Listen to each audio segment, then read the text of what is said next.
Arc 1, Chapter 3. Time itself stopped, a phrase reserved for moments like this. At the entrance to the alley stood a single girl. She was a beautiful girl. She had tied up her long, silver hair, which reached her hips. Her piercing gaze was brimming with intelligence. Her soft features were both seductive and youthful, and she exuded an air of nobility that was dangerously charming. She stood about 160 centimeters tall. Her royal blue-toned garments weren't particularly flashy, and yet their simplicity emphasized her presence even further. The one conspicuous feature was the emblem on her coat, a bird resembling a hawk, and even its magnificence was nothing more than a supplement to her sublime beauty. "I won't let you run amok like that. Stop at once." She spoke once again, her voice so exciting it could send tremors through one's body. Her voice was like a silver bell. It was pleasant to the ears, and her speech held such power it could shake one's heart. Subaru was overwhelmed, to the extent that he'd completely forgotten his predicament. He could only think of her. The bandits were no different. Faced with her animosity, their earlier vigor vanished. Even the man holding the knife turned pale as they retreated into the alley. Wait. Please wait. We don't really get it, but we'll let him go, so please forgive us. It's good to see you're so gracious. It's not too late, so return what you stole. It was our bad. What we stole? Please. It's really important. I'd let go of anything else, but not that. If you return it now, I'll spare your lives. Though her words were only that of an entreaty, the last few were clearly filled with anger. Her gaze was sharp, and the hand she'd extended as though reaching out was empty. However, there was something hard to put into words gathering in her palm, something everyone there could feel. Wait, perhaps there's been some kind of mistake. What? They pointed to Subaru, who was still under their boots. You're not here to save this guy, right? What strange clothes he's wearing. Perhaps there's been some internal strife among you? I can't say I approve of you ganging up on him like that, but if you were to ask whether or not I have any sort of connection to him, I'd have to say I don't. Perhaps thinking they were trying to distract her, her tone was one of irritation. Seeming flustered by this, the men started talking in a hurry. Well, wait. If you don't want this guy, we have nothing to do with each other. About whatever was stolen from you, it was probably that girl from earlier. Right. The girl from earlier, she ran up the wall onto the roof. Yeah, over there. She's probably 3 streets away by now. As they gave their rapid-fire explanations, her eyes met Subaru's. Her eyes seemed to ask if they were telling the truth, and Subaru nodded instinctively, unable to lie. Having seen this, the girl reluctantly nodded in understanding. It looks like you weren't lying. So she went that way? I'll have to hurry. She turned her back on them, prepared to leave. The men were blatantly relieved, and Subaru cursed his own foolishness for getting wrapped up in the atmosphere and squandering his only chance. However, be that as it may, I can't overlook what's going on here. She turned around with her palm facing them, and aimed the rock in her palm at the stock-still men as she fired. Its speed would fit right in at the Major League, and its course was that of a beanball. The sound of a regulation ball striking flesh rang out thrice, and the men were blown away as they screamed in pain. Having scored direct hits on the men, there was a high-pitched din as lumps of ice fell by Subaru. Lumps of ice the size of a fist. Their existence defied any sense of season and even physics itself, and they dispersed as if consumed by the atmosphere once they'd served their purpose. Magic. The word, most suited to explain this phenomenon, immediately spilled out of his mouth. He didn't hear her chant or anything, but that ice just now was definitely formed in and fired from her palm. Having seen this actually occur before him, he realized something. This isn't nearly as fantastic as I thought. It feels disappointingly real.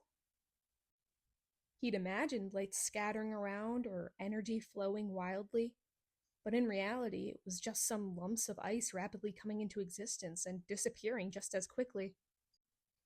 There wasn't even the slightest hint of atmosphere to it. Ugh, you've really gone and done it now. Setting aside Subaru's impressions, the men who had been hit by the disappointingly real attack had sustained serious damage. Two of them could barely keep their footing steady as they stood back up, and the third may have been hit in a bad spot because he was out cold. Despite their bleeding, the two who were still standing appeared ready to fight. Even the man beside the guy with the knife was holding an object resembling a rusty blade as he prepared for battle. I don't give a damn whether you're a mage or whatever. The two of us together are gonna kill you. You think you can win against the both of us? The man with the knife raised his voice in anger as he pressed down on his broken nose with his other hand, but the girl showed no signs of faltering. I do suppose 2-on-1 might be unfair. And then 2-on-2 should be okay, right? Yet another voice filled the alley, androgynous and high-pitched, as though speaking for the girl. Subaru started looking around in surprise, and the men shared his reaction. They couldn't find anyone who might have spoken those words. Not at the entrance, and of course not within the alley. The three of them were confused and bewildered, and as if to show off, the girl held out her hand. Her palm faced upward, and it floated above her white fingertips. It's kind of embarrassing to be looked at like that, it said as it bashfully groomed its face, it being a cat small enough to fit in a palm, standing upright. Its coat was gray and its ears were floppy. To Subaru, it looked very much like an American Shorthair. Well, setting aside its pink nose and the length of its tail. The sight of this bizarre cat-like being caused the man with the knife to tremble as he screamed. A spirit user! Correct. If you withdraw right now, I won't pursue you. Think fast. I don't have the time for this. The men clicked their tongues at her words and started to carry their fallen friend out of the alley. As they passed by Subaru and approached the exit, they glanced back at the girl and... Just you wait, you damned brat. You'd best be careful the next time you decide to wander around here. If you lay a finger on her, you'll be tormented until the end of time. You'll be in the afterlife well before that, though. They desperately tried to make threats, but the reply was dismissive in tone, although its contents were rather severe. The cat in her palm behaved rather frivolously, but their faces turned paler than ever before as they silently fled out of the alley. Now that they were gone, only Subaru remained before her. Don't move.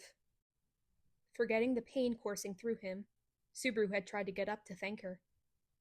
But she stopped him in his tracks, her ice-cold voice devoid of any sentiment.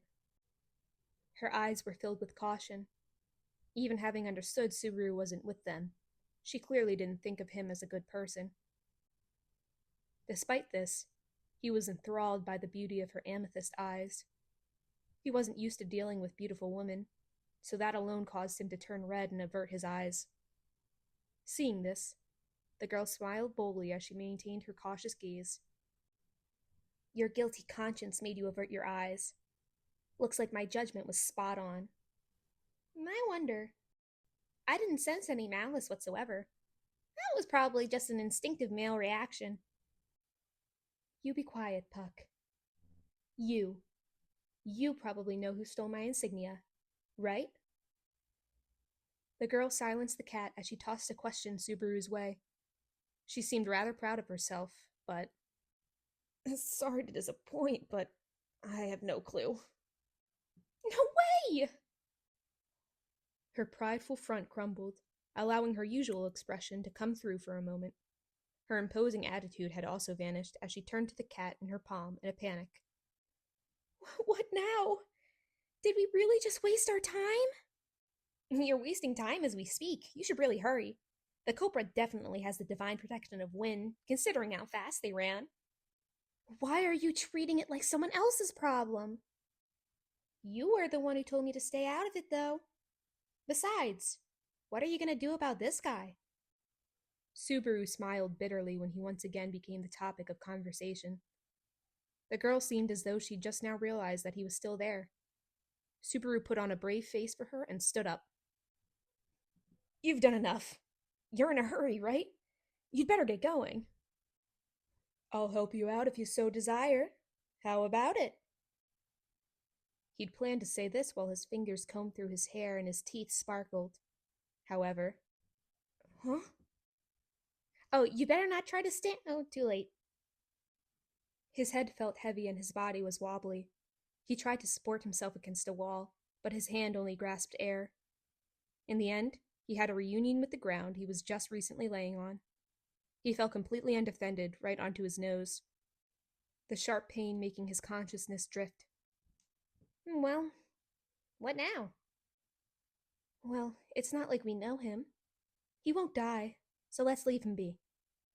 As his consciousness faded away, he could make out bits of their conversation. This was parallel world fantasy, all right. Harsh, even when it came to kindness. He was going to be abandoned in some alley, a negative viewpoint. Well, he was about to die, so merely being alive was a blessing in itself, a positive viewpoint. These half-hearted thoughts floated across his mind as his consciousness slowly... Really?